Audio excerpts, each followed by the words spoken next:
హల్లెలూయా, హల్లెలూయా. ఇంకొంచెం బిగ్గరగా. సమయం తక్కువగా ఉంది కాబట్టి నేను మీకు వాక్యాన్ని క్లుప్తంగా వివరిస్తాను. పరిశుద్ధాత్మ దేవుడు ఒక నూతనత్వంలోనికి మనల్ని నడిపించడానికి ఇష్టపడుతున్నారు. ఆమేన్, ఆమేన్. ప్రభు చెప్పినట్లుగా ఆయన కార్యం ఈ నెల మన జీవితంలో జరగబోతుంది. ఆమేన్, ఆమేన్. ఈరోజు ఆయన చాలా స్పష్టంగా నాతో మాట్లాడి ఉన్నారు. ఏమనంటే, నా వస్త్రములో ఉన్న ప్రభావాన్ని, అంటే దేవుని వస్త్రములో ఉన్న ప్రభావాన్ని ఇక్కడికి వచ్చిన ప్రతి ఒక్కరూ అనుభవిస్తారని ప్రభు మాట్లాడారు. హల్లెలూయా. లూకా సువార్త 8వ అధ్యాయము 43 నుంచి 48 వచనాల వరకు ఒకరు చాలా క్లుప్తంగా చదివి వినిపించండి. సమయం తక్కువ ఉంది, క్లుప్తంగా చదివి చక్కగా వివరించండి. లూకా సువార్త 8వ అధ్యాయము 43 నుంచి 48 వరకు. అప్పుడు 12 ఏళ్ల నుండి రక్తస్రావం గల ఒక స్త్రీ ఎవని చేతను స్వస్థత నొందినదై ఆయన వెనుక వచ్చి ఆయన వస్త్రపు చెంగు ముట్టెను. వెంటనే ఆమె రక్తస్రావము నిలిచిపోయెను.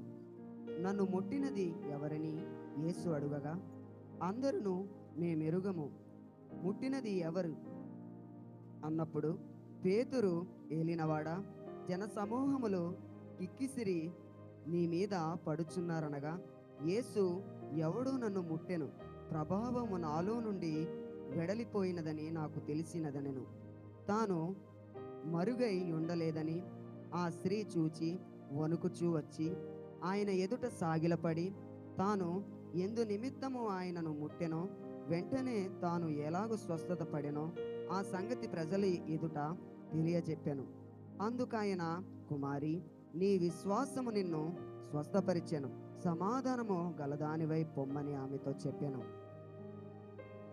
Praise lord. Hallelujah, hallelujah. చాలా జాగ్రత్తగా వినండి. ఇక్కడ నాకు తెలిసిన స్టోరీయే, చిన్నప్పటి నుంచి వింటున్నాను. ఏంటి? నాకు తెలిసిన స్టోరీ, చిన్నప్పటి నుంచి వింటున్నాను అని బుర్ర తీసేసి దేవుడు ఏదో కొత్తగా మాట్లాడతాడు నాతో అని కూర్చోండి. Okay, okay. Are you ready? ఇక్కడ లూకా సువార్త 8వ అధ్యాయము 43 నుంచి 48 వచనాలు చదివితే అక్కడ మనకి ఒక స్త్రీ కనబడుతుంది. ఆ స్త్రీ రక్తస్రావముతో బాధపడుతున్న స్త్రీ.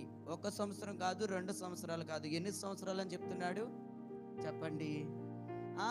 12 సంవత్సరాలు రక్తస్రావముతో ఈ స్త్రీ బాధపడుతుంది. ఈమెకు స్వస్థత కలగ చేయడానికి ఏ వైద్యులు కూడా దగ్గర లేరు. ఈమెకు స్వస్థత కలగ చేయడానికి వైద్యులు కూడా సరిపోవడం లేదు. తన యావదాస్తి అమ్ముకుందంట, చాలా యావదాస్తి అంతా ఖర్చు పెట్టిందంట. అయినా సరే తన దగ్గర ఉన్న డబ్బు అంతా అయిపోయింది, కానీ జబ్బు మాత్రం, డబ్బు పోయింది కానీ జబ్బు మాత్రం పోలేదంట. అయితే ఈ స్త్రీ ఈ సమరయ అనబడుతున్న ఆ యొక్క ప్రాంతానికి యేసు తన శిష్యులతో కలిసి వస్తున్నాడు అని విని, యేసు చేస్తున్న అద్భుతాల కోసం, యేసు చేస్తున్న స్వస్థతల కోసం ఆమె విని, ఎలా అయినా సరే ఆయన నన్ను ముట్టుకోకపోయినా నేను ఆయనను ముట్టుకోవాలి అని అనుకుంది. చాలా క్లారిటీగా చెప్తాను, మీకు అర్థమవుతుంది. అనుకొని ఆయనను ముట్టింది. అప్పుడు ఆమెకి ఏం కలిగింది? స్వస్థత కలిగింది. ఎన్ని సంవత్సరాల నుంచి పోని రోగం? 12 సంవత్సరాల నుంచి పోని రోగం నా ప్రభు వస్త్రపు అంచును తాకిందంట. అంతే. ఏంటి? వస్త్రం అంతా పట్టుకోలేదంట, వస్త్రపు చెంగు. ఇప్పుడు మనం వెళ్ళిపోతున్నట్టే గాలికి అలా తాగుతూ చూసారా, అలా ఒక వస్త్రపు అంచును పట్టుకుందంట. ఆ యొక్క అంచు పట్టుకోగానే ఆమె రోగం ఆమెని వదిలి వెళ్ళిపోయిందంట. గట్టిగా చప్పలు కొట్టేస్తున్నామన్న. ఇక్కడ నేను మీకు చెప్తాను, ఈమె 12 సంవత్సరాలు కుటుంబానికి దూరంగా ఉంది. ఎన్ని సంవత్సరాలు? 12 సంవత్సరాలు కుటుంబానికి దూరంగా ఉంది. తన ఊరి ప్రజలకు దూరంగా ఉంది. ఇంకా చెప్పాలి అని అంటే తను ఊరి పొరిమేరలో ఉంది. ఎక్కడుంది చెప్పాలా? ఊరి చివరన ఉంది ఆమె. మీరు ఎలా చెప్తారండి, మీరు వెళ్ళి చూసి వచ్చారా అని అంటే, నేను వెళ్ళి చూసి రాలే. ఈ రక్తస్రావం కలిగిన వారిని ఏం చేస్తారు అని అంటే, ఆ కాలంలో హల్లెలూయా, ఆ కాలంలోనే కాదు, ఈ కాలంలో కూడా చాలా మందికి ఆచారాలు ఉంటాయి కదా, మూఢనమ్మకాలు, ఆచారాలు. ఇది ఒక దరిద్రమైన జబ్బు. హల్లెలూయా. అయితే పాత నిబంధన కాలం ప్రకారం, యూదుల యొక్క ఆచారం ప్రకారం ఏం చేస్తారు అని అంటే, రక్తస్రావం కలిగిన ఈ స్త్రీలను ఏం చేస్తారనంటే ఊరికి వెలుపల ఉంచుతారంట. ఏంటి చెప్పండి? ఊరికి అవతల ఉంచుతారు. ఎన్ని రోజులు ఉంచుతారంటే 7 రోజులు ఉంచుతారు. ఎన్ని రోజులు? 7 రోజులు ఆమెను ముట్టుకోకూడదు, ఆమెను చూడకూడదు, ఆమె తిన్నది తినకూడదు, ఆమెను ముట్టుకుంది ముట్టుకోకూడదు. ఒకవేళ ఆమె కూర్చున్న ప్లేస్ను కూడా పట్టుకున్నవాడు శాపగ్రస్తుడు అవుతాడంట. ఏంటి చెప్పండి? ఈరోజు చాలా మంది అలాగే చేస్తారు. మీకు అర్థమవుతుంది కదా? చాలా మంది అలాగే చేస్తారు. లేడీస్కి పీరియడ్ సమయంలోని చాలా మంది దూరంగా పెడతారు. ఏంటి? అదప్పుడు పట్టుకోకు, తవలు పట్టుకోకు, గిన్నె పట్టుకోకు, మసిలి పట్టుకోకు, అది పట్టుకోకు, ఇది పట్టుకోకు అంటారు. అవునా కదా? ఇది పాత నిబంధన ప్రకారంగా చూస్తే కరెక్ట్. పాత నిబంధన ప్రకారం ముట్టుకోకూడదు. అక్కడ రాయబడి ఉంది. లేవీకాండం 15వ అధ్యాయం 19వ వచనం చదవండి. లేవీకాండం 15వ అధ్యాయం 19వ వచనం. స్త్రీ దేహమందుండు స్రావము రక్తస్రావమైన ఎడల ఆమె 7 దినములు కడగా ఉండవలెను. చెప్పండి, నేను చెప్తున్నానా బైబిల్ చెప్తుందా? ఇది ధర్మశాస్త్రం. ఏంటి ధర్మశాస్త్రం ఏం చెప్తుంది? ఒకవేళ స్త్రీ రక్తస్రావం కలిగి ఉంటే గనక ఈ స్త్రీని 7 దినాలు ఏం చేయాలి? ముట్టుకోకూడదు, కడగా ఉంచాలి. హల్లెలూయా. అమ్మా, మీకు అర్థం కావాలి కాబట్టి చెప్తున్నాను. ఓకే, ఈ స్టోరీ వచ్చింది కాబట్టి చెప్తున్నాను. మీరు తెలుసుకోవాలి ఇలాంటివన్నీ. అయ్యి బాబు నాకు సిగ్గండి, నేను ఎన్నండి, అపవిత్రమైన బాబు నేను ఎన్న కుదరదు అక్కడ. ఇది మీరు తెలుసుకోవాలి. ఓకే, ఎందుకు తెలుసుకోవాలంటే చాలా మంది పీరియడ్ సమయంలో, రక్తస్రావం సమయంలో మందిరానికి రావడం మానేస్తారు. ఎక్కడికి రావడం మానేస్తారు? మందిరానికి రావడం మానేస్తారు. బాబోయ్ నేను వెళ్ళకూడదు, నేను అపవిత్రాలు, నేను ముట్టుకోకూడదు. హల్లెలూయా. మందిరం మానేస్తారు. అటువంటి గొర్రె బిడ్డలకు నేను చెప్తున్న మాట అన్నమాట. ఓకే, హల్లెలూయా.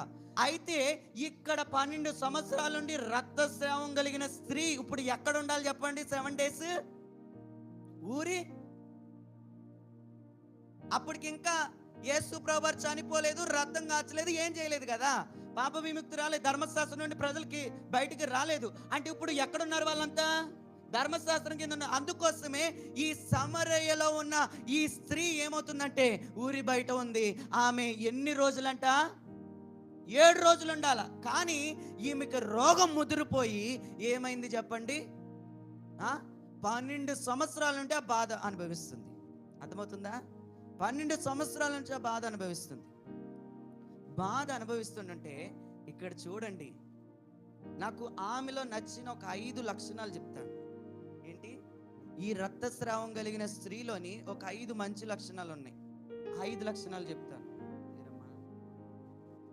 హల్లెలూయా. ఒక 5 మంచి లక్షణాలు ఉన్నాయి. మీరు గమనించండి. పాత నిబంధన కింద మీరు ఉంటే గనక, ఏంటి? పాత నిబంధన కింద మీరు ఉంటే గనక ఇంకను మీరు శాపగ్రస్తులే. కానీ ఇప్పుడు మనం ఎక్కడ లేము అని అంటే పాత నిబంధన కింద లేము, క్రొత్త నిబంధనలోనికి వచ్చాం. అంటే ఇప్పుడు మనం శాపగ్రస్తులం కాదు, మనము ఆశీర్వదించబడిన వారం. హల్లెలూయా. కృప ద్వారా మనం విమోచించబడిన వారం.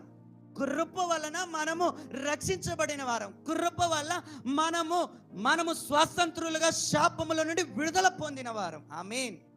హల్లెలూయా. పాత నిబంధన ప్రకారం చూస్తే ఇలా ఉండాల, కానీ కొత్త నిబంధన ప్రకారం చూస్తే సింపుల్ నార్మల్. ఇవన్నీ ఏంటి? రొంప చేస్తే సీవుడు ఎలా వస్తుందో అలాగా.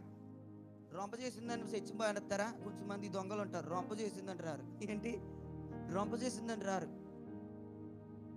చలి జ్వరం వస్తే రారు, చలి జ్వరం వస్తే రారు, రొంప చేస్తే రారు, తలపొడి వస్తే రారు. అబ్బా మీకు చెప్తున్నాను, ఈ స్త్రీలో 5 లక్షణాలు నేను చూశాను. నాకు చాలా బాగా నచ్చాయి. అలా మీరు ఉందురుగాక. వినట్లేదేంటి? ఆమేన్. ఎంత మంచి దేవుడవయ్యా, నీవెంత మంచి దేవుడవేసయ్యా, ఎంత మంచి దేవుడవయ్యా, నీవెంత మంచి దేవుడవేసయ్యా, చింతలన్నీ తీరేనయ్యా నిన్ను చేరగా, ఎంత మంచి దేవుడవేసయ్యా, నా చింతలన్నీ తీరేనయ్యా నిన్ను చేరగా, ఎంత మంచి దేవుడవేసయ్యా, ఎంత మంచి దేవుడవయ్యా, ఎంత మంచి దేవుడవేసయ్యా, చింతలన్నీ తీరేనయ్యా నిన్ను చేరగా, ఎంత మంచి దేవుడవేసయ్యా, నా చింతలన్నీ తీరేనయ్యా నిన్ను చేరగా, ఎంత మంచి. ఘోర పాపినైనా నేను నీకు దూరంగా పారిపోగా, ఘోర పాపినైనా నేను నీకు దూరంగా పారిపోగా, నీ ప్రేమతో నన్ను క్షమించి నన్ను హత్తుకున్నావయ్యా. ఆడాలి.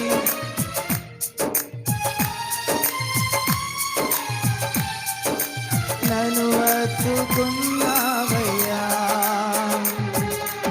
ఎంత మంచి దేవుడవయ్యా, నీవెంత చింతలన్నీ తీరేనయ్యా నీవు చేరగా, ఎంత మంచి దేవుడవేసయ్యా, నా చింతలన్నీ. నాకున్న వారందరూ నన్ను విడిచిన,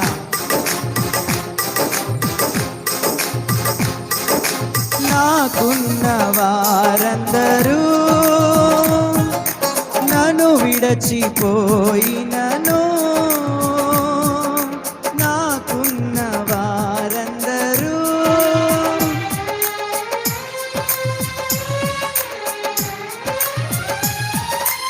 ఎన్నెన్నో ఇబ్బందులకు గురి చేసినా నన్ను నీవు విడువలేదయ్యా, ఎన్నెన్నో ఇబ్బందులకు గురి చేసినా నన్ను నీవు విడువలేదయ్యా, ఎంత మంచి దేవుడవయ్యా,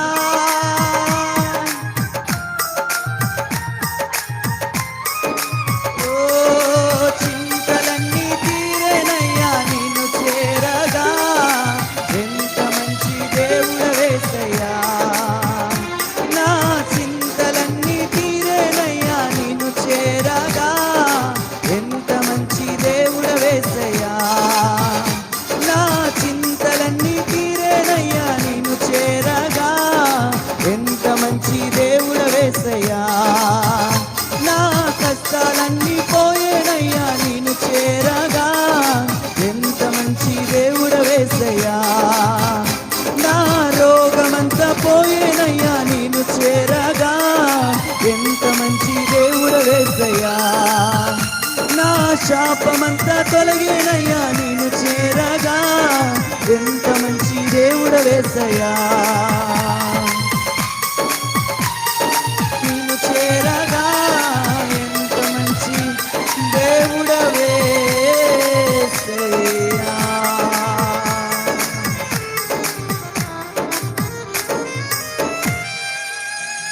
హల్లెలూయా. ఆయన మంచితనం కొరకు రెండు చేతుల పైకి ఒకసారి బిగ్గరగా చప్పట్లు కొడతారా? అంతే చూసారా ఆయన మంచితనం? మీరు ఇంకా చూడలేదా? ఇంతే చూసారా? హల్లెలూయా, హల్లెలూయా. ఆయన మంచితనం వల్లే మనం బ్రతుకుతాం. ఆయన మంచితనం వల్ల మనకు ఆరోగ్యం, స్వస్థత, దీవెన, ఆశీర్వాదం అన్నీ ఆయన మంచితనం వల్ల. ఆయన మంచితనం లేకపోతే ఏది మనకు లేదు. హల్లెలూయా. ఈ 12 సంవత్సరాల నుండి రక్తస్రావంతో బాధపడుతున్న ఈ స్త్రీలో ఒక 5 లక్షణాలు నేను చెప్పి ముగిస్తాను. ఒకటి, ఆమెలో ఉన్న మంచి లక్షణం ఏంటి అని అంటే, అంత బాధలో కూడా యేసు దగ్గరికి వెళ్ళాలనుకుంది. ఏంటి? తను ఎంత బాధపడి ఉంటుంది చెప్పండి. 12 సంవత్సరాలు ఎంత బాధపడి ఉంటుంది అది మీకు తెలుస్తుంది, అవునా కదా? ఒక 3 days 4 days 7 daysకే మీకు ఎంత బాధ కలుగుతుంది. ఒక్కొక్కరు అయితే ఒక మంచం మీద నుంచి లెగరంతే. అలాంటి సిచ్యువేషన్లో ఉండి కూడా 12 సంవత్సరాలు కుటుంబానికి దూరమై బాధతో ఉండి, ఇటు కుటుంబానికి దూరమైన కుమిలిపోతుంది, ఇటు శరీరంలో ఈ రోగం నన్ను వదలలేదని బాధపడుతుంది. ఇలాగ తన జీవితం 12 సంవత్సరాలు గడిచిపోయి తను నడవడానికి కూడా లేవడానికి కూడా అవకాశం లేదు. హల్లెలూయా. అందుకోసమే అంత బాధలో కూడా ఏంటి చెప్పండి, యేసు దగ్గరికి వెళ్ళాలనుకుంది. ఏంటి? అంత బాధలో కూడా యేసు దగ్గరికి వెళ్ళాలనుకుంది. యేసు దగ్గరికి వెళ్ళమ్మా, యేసే వస్తున్నాడు, యేసు దగ్గరికి వెళ్ళు, యేసు వస్త్రపు చెంగు పట్టుకో, యేసు వస్త్రపు చెంగు పట్టుకుంటే నీకు స్వస్థత వస్తుందని ఎవ్వరు ఆమెతో చెప్పలేదు. గుర్తుపెట్టుకోండి, ఎవ్వరు కూడా ఆమెతో చెప్పలేదు. హల్లెలూయా. ఆమెతో ఎవ్వరు ఈ సంగతి చెప్పలేదు, యేసు దగ్గరకు వెళ్ళు అని. కానీ ఆమె విన్నట్టుగా బైబిల్ గ్రంథంలో రాయబడి ఉంది, యేసు సమరయలో అడుగు పెడుతున్నాడు అని. హల్లెలూయా. యేసు సమరయలో అడుగు పెడుతున్నాడని ఆమె విన్నదంతే. విని ఏం చేసింది? అంత బాధలో కూడా యేసు దగ్గరికి వెళ్ళాలనుకుంది. ఈ రోజులు అటువంటి వారు ఉన్నారా? కొంచెం కష్టం వస్తే మందిరానికి మానేస్తారు, కొంచెం కష్టం వస్తే ప్రార్థన మానేస్తారు, కొంచెం నీరసం వస్తే ప్రార్థన మానేస్తారు, కొంచెం పెద్ద పని ఉంటే ప్రార్థన మానేస్తారు. ఈ యొక్క స్త్రీలో మనం నేర్చుకోవాల్సిన ఆ మంచి లక్షణం ఏంటంటే, నువ్వు ఎంత బాధలో ఉన్నా, ఎంత కష్టంలో ఉన్నా, ఎంత నిందల్లో ఉన్నా, ఎంత నువ్వు పడిపోయి ఉన్నా, నువ్వు నీ బలము తెచ్చుకొని యేసు దగ్గరికి రావాల్సిందే. ఆమేన్. హల్లెలూయా. ఈమెలో నేను ఈ మంచి లక్షణాన్ని చూసాను. అసలు ఇంపాసిబుల్. ఆమె అన్ని సంవత్సరాలు బాధపడుతూ యేసు దగ్గరికి వెళ్ళడానికి ఇంపాసిబుల్. యేసు ఒక్కడే వస్తే సరిపోతుంది. యేసు ఒక్కడే వచ్చాడు అని అనుకుంటే కొంచెం తెలుస్తుంది. కానీ యేసు ఒంటరిగా రావడం లేదు, తన శిష్యులతో వస్తున్నాడు. శిష్యులతో రావడం ప్రజలు ఆ ఊరంతా విని, ఆ ఊరి ప్రజలు, చుట్టుపక్కల ఉన్న ప్రజలందరూ కూడా యేసును చుట్టుమూగారంట. హల్లెలూయా. హల్లెలూయా.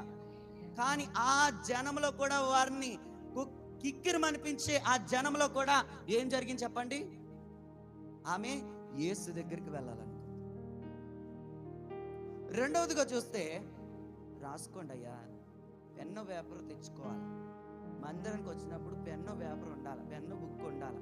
మందిరానికి ఊపుకుంటూ వచ్చేయడం కాదు, పెన్ను బుక్ ఉండాలి, చక్కగా రాసుకోవాలా. దేవుని వాక్యం చెప్తున్నప్పుడు రాసుకోవాలా. నా వంక అలా గుడ్లప్పగించి చూస్తున్నారు. హల్లెలూయా. దేవునికి స్తోత్రం. ఓకే. ఆమెలో రెండవ మంచి లక్షణం ఏంటంటే, వెళ్ళి మామూలుగా లేదండి. అక్కడ వెళ్ళి మామూలుగా లేదు. అక్కడ వెళ్ళి యేసు వస్త్రపు చెంగును పట్టుకుందంట.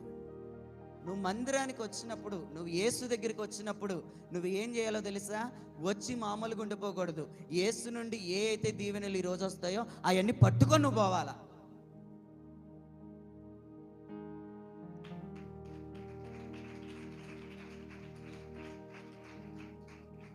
హల్లెలూయా. ఆమెలో రెండో మంచి లక్షణం నాకు కనబడింది ఏంటి అని అంటే, యేసు దగ్గరికి వెళ్ళడమే కాదు, ఊరుక ఉండలేదు, యేసును పట్టుకుందంట. ఆమేన్. ఇప్పుడు నువ్వు కూడా యేసును పట్టుకోవాలి. ఈ రాత్రి యేసు వస్త్రపు చెంగును పట్టుకోవాలి. ఈ రాత్రి నువ్వు పట్టుకుంటేనే ఎన్ని సంవత్సరాల నుంచి ఏ రోగం, ఏ దయ్యం నిన్ను పట్టి పీడిస్తుందో అదంతా పటాపంచలైపోతుంది. హల్లెలూయా. హల్లెలూయా. ఏదైనా సరే నా యేసు తాకిడికే సాధ్యం. ఆమేన్. హల్లెలూయా. హల్లెలూయా. ఆమెలో నాకు చాలా మంచి లక్షణం వచ్చింది. వెళ్ళి ఊరుకుంటలేదు, తడాలని యేసుని పట్టుకుంది. ఏంటి? యేసుని పట్టుకుందా లేదా? అలాగే మీరు పట్టుకోవాలా. ఆమేన్. అలాగే మీరు పట్టుకోవాలా. దేవునికి స్తోత్రం. దేవుని పట్టుకోవాలి. వచ్చి ఊరక నువ్వు ఉండకూడదు, దేవుని పట్టుకోవాలి. మూడోది నేను మీతో చెప్తాను. ఆమె ఏం చేసిందంటే, ఏమైతే పొందుకోవాలని అనుకుందో ఆమె చివరికి పొందుకునేంత వరకు ఆమె నిరీక్షణ వదలలేదు. హల్లెలూయా. ఏంటి? ఆమె నిరీక్షణ వదలలేదు. ఎంతమంది జనసమూహం, ఈ జనసమూహంలో వెళ్తే ఈ 12 సంవత్సరాలన్నా ఈ రోగంతో బతికండ్రా, ఈ జనసమూహంలో వెళ్తే ఒక్క నిమిషంలో ఊపిరా చచ్చిపోతాండ్రా, నాకొద్దురా బాబా, వెనక్కి తిరిగి వెళ్ళలేదు. ఆమె ఏ నిమిత్తమైతే ముందు అడుగు వేసిందో అది పొందుకునేంత వరకు తన నిరీక్షణను కోల్పోలేదు. అంతే. ఆమేన్. హల్లెలూయా. ఈ రోజు మందిరానికి వచ్చిన తర్వాత ఒక్కొక్క చిన్న చిన్న విషయంలో నీకు ఏం కలుగుతుందంటే, అమ్మో వెనక్కి వెళ్ళిపోదామా, ఆటో దొరకలేదురా వెనక్కి వెళ్ళిపోదాం, బండి పెట్రోల్ అయిపోయిందిరా వెనక్కి వెళ్ళిపోదాం, అయ్యి బాబో వర్షం వస్తుందిరా వెనక్కి వెళ్ళిపోదాం, అయ్యో మొబ్బేసిందిరా ఉరుమంటుందిరా వెనక్కి పోదాం. కుదరదు. నువ్వు దేనికోసమైతే నీ ఇంటి నుండి బయట అడుగు పెట్టావో మళ్ళీ నీ ఇంట్లో అడుగు పెట్టేటప్పటికి అది పొందుకునేంత వరకు నీ నిరీక్షణ కోల్పోకూడదు. అంతే. హల్లెలూయా. హల్లెలూయా. దేవుని మందిరంలో నువ్వు ఏ నిమిత్తమైతే అడుగు పెట్టావో అది నువ్వు పొందుకునేంత వరకు నీ నిరీక్షణ కోల్పోకూడదు. ఆమెలో నేను అది చూశాను. అంత కిక్కురు అనిపించే జనంలోని ఆమె చచ్చిపోవచ్చు, కానీ నేను ఈ జనంలో చచ్చిపోయినా పర్లేదు, కానీ ఆయన వస్త్రపు చెంగు నన్ను ముడితే మళ్ళీ నేను తిరిగి బ్రతుకుతాను. ఒక నిరీక్షణ వెళ్తుంది. చాలా కష్టపడి వెళ్తుంది. ఆమేన్. హల్లెలూయా. హల్లెలూయా. తర్వాత 4వ మంచి లక్షణం ఏంటంటే, ఆమెలో విశ్వాసాన్ని దేవుడు చూచేలా చేసింది. గట్టిగా చప్పట్లు కొట్టాలా. ఎవరు చూశారంట? ఎవరు చూశారు? అందుకు 48వ వచనంలో ఉంది, అందుకు ఆయన కుమారి నీ విశ్వాసము నిన్ను స్వస్థపరిచెను, సమాధానం గలదానివే పొమ్ము అని ఆమెతో చెప్పాను. హల్లెలూయా. ఆమెలో విన్న విశ్వాసం ఎవరు చూశారంట? దేవుడు చూసేలా చేసింది. హల్లెలూయా. అరే బాబు, దేవునిలో ఉన్నది నువ్వు చూడడం కాదు, ఇప్పుడు నీలో ఏముందో దేవునికి చూపించు, అప్పుడు దేవుడు కార్యం చేయకుండా ఉండలేడు. హల్లెలూయా. హల్లెలూయా. గుర్తుపెట్టుకోండి, నీ విశ్వాసాన్ని దేవునికి చూపించాలి, నీలో ఉన్న నిరీక్షణను దేవునికి చూపించాలి. హల్లెలూయా. విశ్వాసం, ఆవగింజంత విశ్వాసం ఉన్న ఎడల ఈ యొక్క కొండను చూసి సముద్రంలో పడిపో అనగానే అది ఏమవుతుందంట? పడిపోతుందంట. దేవుడు అన్నాడు నువ్వు పలికితే అది పడుతుంది అనలేదు. హల్లెలూయా. దేవునికి స్తోత్రం. నీకు విశ్వాసం ఉంటే పడుతుంది అనలేదు. గుర్తుపెట్టుకోండి. అక్కడ అన్న మాటకు అర్థం ఏంటో తెలుసా? నీ విశ్వాసం ఎంత ఉందో నాకు చూపించరా, ఆ విశ్వాసాన్ని బట్టి నేనే ఆ కొండను తీసుకెళ్లి సముద్రంలో పడేస్తాను. హల్లెలూయా. హల్లెలూయా. నీ విశ్వాసాన్ని దేవునికి చూపించాలి, నీ నిరీక్షణను దేవునికి చూపించాలి. నువ్వు ఎంత భక్తిగా ఉన్నావో దేవుడు చూడాలా, దేవుని కంటికి కనబడాలా. మనుషుల కంటికి కనబడకపోయినా నీకు ఏ ప్రయోజనం లేదు, కానీ దేవుని కంటికి మాత్రం నీ విశ్వాసం కనబడితే ఆ విశ్వాసమే నా ప్రభు నీ పట్ల గొప్ప కార్యాన్ని చేస్తాడు. హల్లెలూయా. హల్లెలూయా. ఆమెలో ఉన్న విశ్వాసాన్ని చెప్పాలా. యేసయ్య కొంచెం చూడు, నాలో కొంచెం విశ్వాసం ఉందయ్యా, నన్ను కూడా చూడు, నన్ను కిందనున్నాను. హల్లెలూయా. చూడయ్యా, నాలో కొంచెం విశ్వాసం ఉందయ్యా, కొంచెం చూడయ్యా, నా విశ్వాసాన్ని బట్టి కార్యం చేస్తానన్నావు కదయ్యా, కొంచెం చూడయ్యా అనగానే దేవుడు చూసాడా లేదా? దేవుడు అంటున్నాడు, ఎవడ్రా నన్ను పట్టుకుందే, ఎవడు నన్ను పట్టుకున్నాడు అని దేవుడికి ఆకలేస్తుంటే పేతురు అంటున్నాడు, బోధకుడా నీకు అసలు ఏమన్నా అర్థమవుతుందా? ఏం మాట్లాడుతున్నావు అర్థమవుతుందా? నీ చుట్టూరేమో మేమేమో 12 మంది లింగులింగు అంటున్నాం, మా వెనకాలేమో 12,000 మంది లింగులింగం అంటూ, కొన్ని వేల మందో లక్షల మంది ఉన్నారు. ఓకే, లింగులింగం అంటున్నారు. ఇందులో ఎవడు ముట్టుకున్నాడు నేను చెప్పాలి ఇప్పుడు? ఏంటి ఇందులో ఎవడు పట్టుకున్నాడు నేను చెప్పాలి ఇప్పుడు? చెప్పాలా? నీకు అసలు అర్థమవుతుందా ప్రభా? ఇంతమంది ఉండగా ఎవడు పట్టుకుని నీకు ఎలా తెలుస్తుంది అని అంటే, లేదు, ఎవరో నన్ను పట్టుకున్నారు, ఆ పట్టుకున్న వ్యక్తి ఎవరో నాకు తెలుసు, ఎందుకంటే నా వస్త్రములో ఉన్న ప్రభావం తనలోనికి వెళ్ళడాన్ని నేను అనుభవించాను. హల్లెలూయా, హల్లెలూయా, హల్లెలూయా.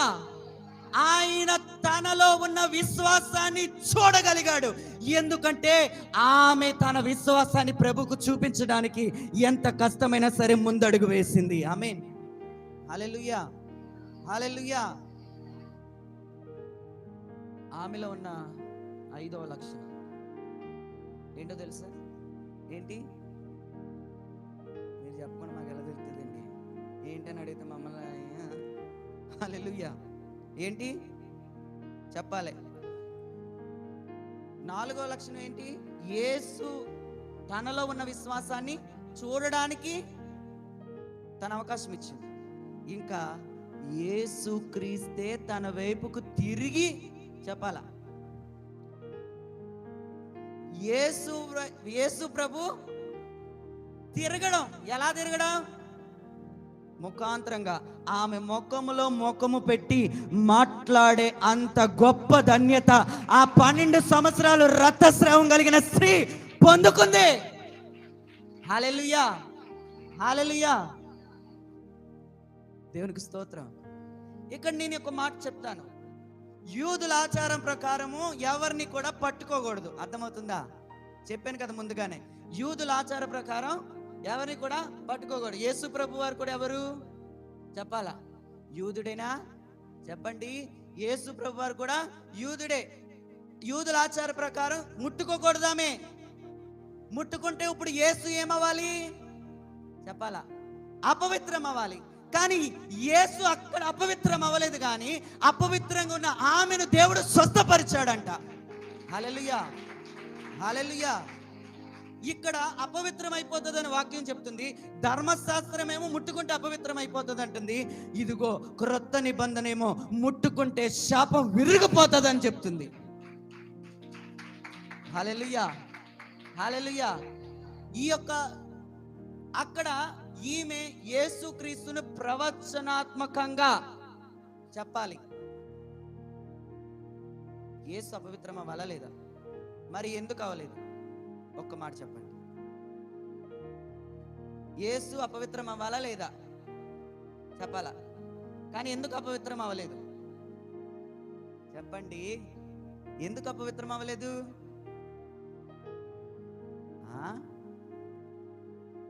ఎందుకు అపవిత్రం అవ్వలేదు? ఎందుకు అపవిత్రం అవ్వలేదంటే అక్కడ యేసుక్రీస్తు లోక పాపములు మోసుకొని పోవు దేవుని గొర్రెపిల్లగా ఆ యొక్క సమరయాలో అడుగు పెట్టాడు. ఆయన ఏమన్నాడు? నేను లోక పాపములు మోసుకొని పోవు దేవుని గొర్రెపిల్లగా ఈ భూలోకానికి అడుగు పెట్టాను అన్నాడా లేదా? హల్లెలూయా. ఇప్పుడు శాపాన్ని తీయడానికి వచ్చాడు, కానీ శాపం మరింత ఎక్కువ చేయడానికి నా ప్రభు రాలేదు.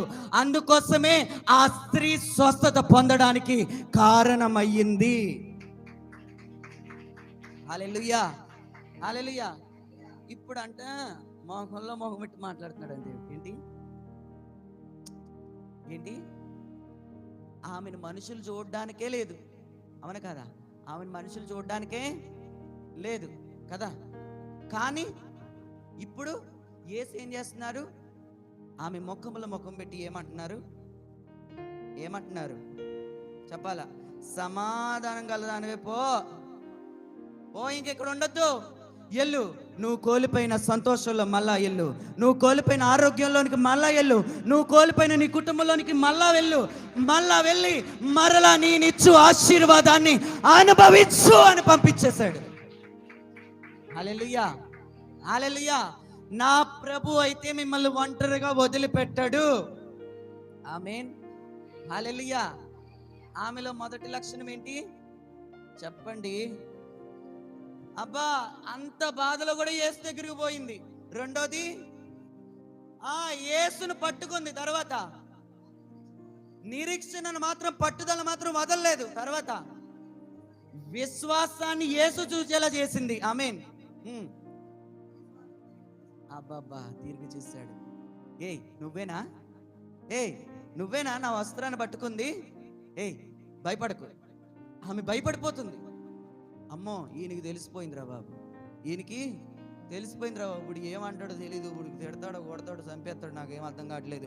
బాబాయ్ నా తప్పు నేను ఒప్పేసుకుంటాను. అయ్యా చూడయ్యా, నేనే కిందను నన్ను చూడయ్యా, హల్లెలూయా, చూడయ్యా నేనేనయ్యా, నేనే నీ వస్త్రపు చెంగును పట్టుకొని స్వస్థత పొందానయ్యా అని అనగానే తను భయపడుతుంది. కానీ ఇప్పుడు దేవుడు చెప్పాలా, శిక్షించాడా? అబ్బా యేసు లేచి, కుమారి నీ విశ్వాసాన్ని నేను చూచాను కాబట్టి నీకు మరలా ఆరోగ్యాన్ని ఇవ్వబోతున్నాను, మరలా ఆశీర్వాదాన్ని ఇవ్వబోతున్నాను, మరలా మరలా మరలా నీకు దీర్ఘాయుష్ని నేను ప్రకటిస్తాను. హల్లెలూయా, హల్లెలూయా, హల్లెలూయా. దేవునికి స్తోత్రం, దేవునికి స్తోత్రం, దేవునికి స్తోత్రం. హల్లెలూయా. ఘోర పాపినైనా నేను నీకు దూరంగా పారిపోగా, ఘోర పాపినైనా నేను నీకు దూరంగా పారిపోగా, నీ ప్రేమతో నన్ను క్షమించి నన్ను హత్తుకున్నావయ్యా, నీ ప్రేమతో నన్ను క్షమించి నన్ను హత్తుకున్నావయ్యా. ఎంత మంచి దేవుడవయ్యా, ఎంత మంచి దేవుడవేసయ్యా, చింతలన్నీ తీరేనయ్యా నిన్ను చేరగా, ఎంత మంచి దేవుడవేసయ్యా, నా చింతలన్నీ తీరేనయ్యా నిన్ను చేరగా, ఎంత మంచి దేవుడవేసయ్యా, నా కష్టాలన్నీ పోయేనయ్యా, ఎంత మంచి దేవుడవేసయ్యా. ఈరోజు ఆయన ప్రభావంతో నింపి ఉన్నారు. ఇక్కడ నుంచి మీరు బయటకు అడుగు పెట్టేటప్పుడు ఇంకా మీలో, మీ వస్త్రాల్లో, మీ చేతుల్లో, మీ కాళ్ళలో, మీ నోట్లో, మీ కళ్ళలో, ఇంకా మీ ప్రాణాత్మ దేహాల్లో ఆయన ప్రభావం ఉంది, ఆయన ప్రభావం ఉంది. ఆ ప్రభావంతో మీరు ఏదైతే బయటికి వెళ్ళి అడగబోతున్నారో అది దేవుడు నా ప్రభు మరలా 2 రెట్లు ఇవ్వబోతున్నాడు, 2 అంతలుగా నా ప్రభు ఇవ్వబోతున్నాడు, 2 అంతలుగా నా ప్రభు ఇవ్వబోతున్నాడు, 2 అంతలుగా నా ప్రభు ఇవ్వబోతున్నాడు, 2 అంతలుగా కార్యం నీ పట్ల జరగబోతుంది, జరగబోతుంది, జరగబోతుంది, జరగబోతుంది, జరగబోతుంది, జరగబోతుంది.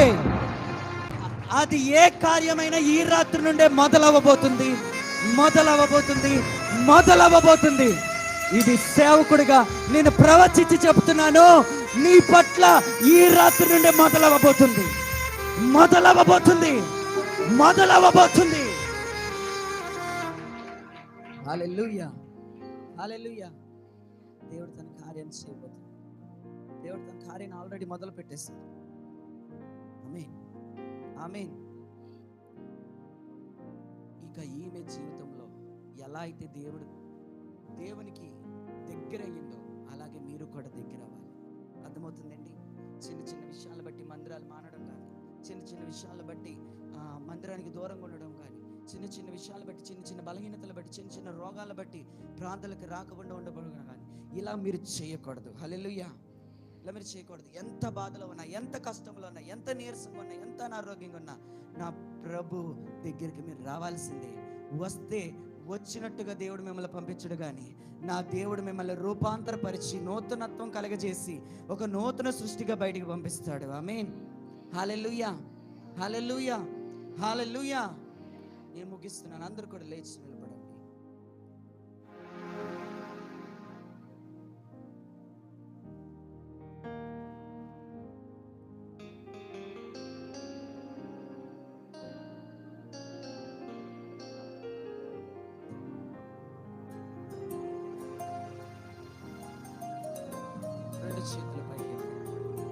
రెండు చేతులు పైకెత్తి కళ్ళు మూసుకోండి. నేను మీకోసం ప్రార్థన చేయబోతున్నాను.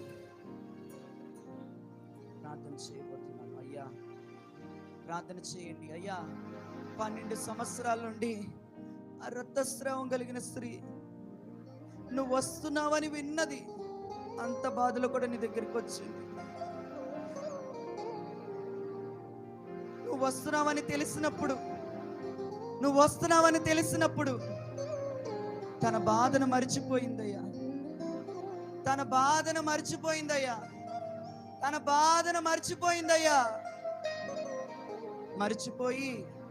మర్చిపోయి నీ దగ్గరికి వచ్చిందయ్యా. నీకు అన్ని బాధలు చెప్పుకుందయ్యా. నీ వస్త్రాన్ని పట్టుకుందయ్యా. వెంటనే విడుదల, వెంటనే స్వస్థత పొందుకుందయ్యా. ఎంత గొప్ప దేవుడవయ్యా, ఎంత గొప్ప దేవుడవయ్యా, ఎంత గొప్ప దేవుడవయ్యా.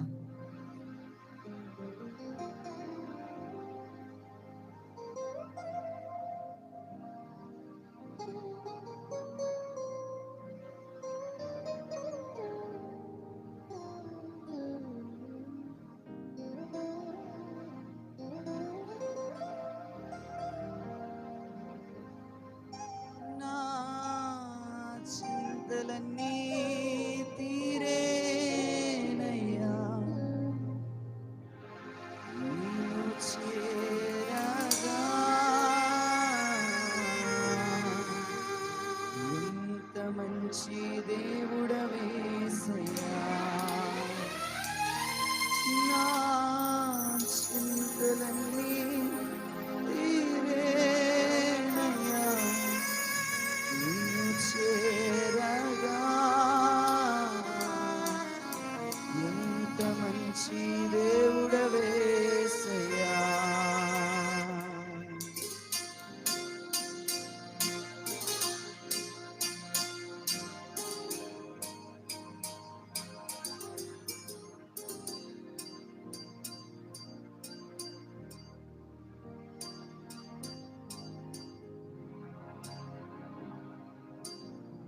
నీవు లేకుండా నేను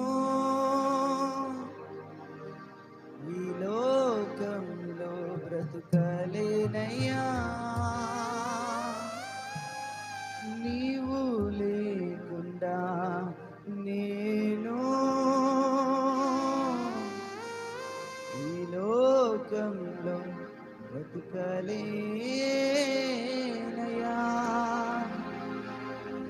నీతో కూడా ఈ లోకం నుండి పరలోకం వస్తానేసయ్యా. నీతో కూడా ఈ లోకం నుండి పరలోకం వస్తానేసయ్యా. నా చింతలన్నీ తీరేనయ్యా, నిన్ను చేరగా ఎంత మంచి దేవుడవేసయ్యా. నా చింతలన్నీ తీరేనయ్యా, నిన్ను చేరగా ఎంత మంచి దేవుడవేసయ్యా.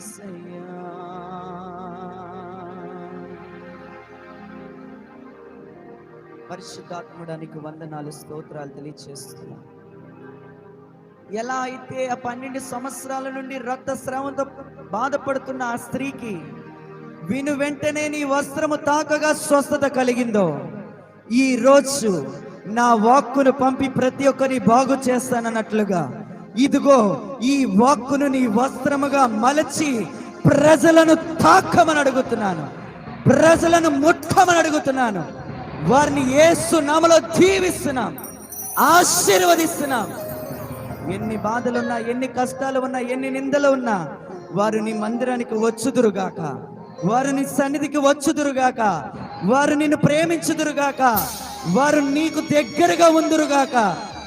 కృప విడుదల చేస్తున్నాను, అభిషేకాన్ని విడుదల చేస్తున్నాను, మహిమను విడుదల చేస్తున్నాను. దీవించమని యేసు నామములో అడుగుచున్నాము తండ్రి. ఆమేన్, ఆమేన్, ఆమేన్.